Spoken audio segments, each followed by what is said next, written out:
যদি কেউ রমজানে রোজা রাখে আবার চোখ দিয়ে হারাম জিনিস মোবাইলে দেখে, স্ক্রিনে দেখে, পত্রিকার পাতায় দেখে, অফলাইনে দেখে, পরনারীর দিকে তাকায় থাকে, সে যদি কান দিয়ে হারাম জিনিস শুনে, গান বাদ্য এ সমস্ত কিছু সে যদি উপভোগ করে, তাহলে তার এই রোজা আর উপোস থাকার মধ্যে কোনো পার্থক্য। মনে রাখবেন, রোজা শুধু পেটের হয় না, রোজা চোখের হয়, রোজা কানের হয়, রোজা হাতের হয়, রোজা মুখের হয়, রোজা শরীরের প্রত্যেকটা অঙ্গ প্রত্যঙ্গের হয়।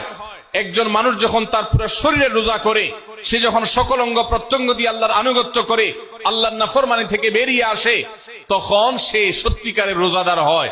আর যে শুধুমাত্র দিনের বেলায় পানাহার বর্জন করে, যৌনাচার বর্জন করে, আর সমস্ত পাপাচার অপকর্ম সে যথারীতি অন্য সময়ের মতো রমজান মাসেও করে, এই রোজাদার পেটের রোজা রেখেছে কিন্তু তার শরীরের অন্য অন্য অঙ্গ প্রত্যঙ্গ গুলো আল্লাহর কথা শুনে নাই, সো সেগুলো কিন্তু রোজা রাখে নাই। এই রোজা আল্লাহর কাছে মাকবুল এবং গ্রহণযোগ্য রোজা হতে পারে না।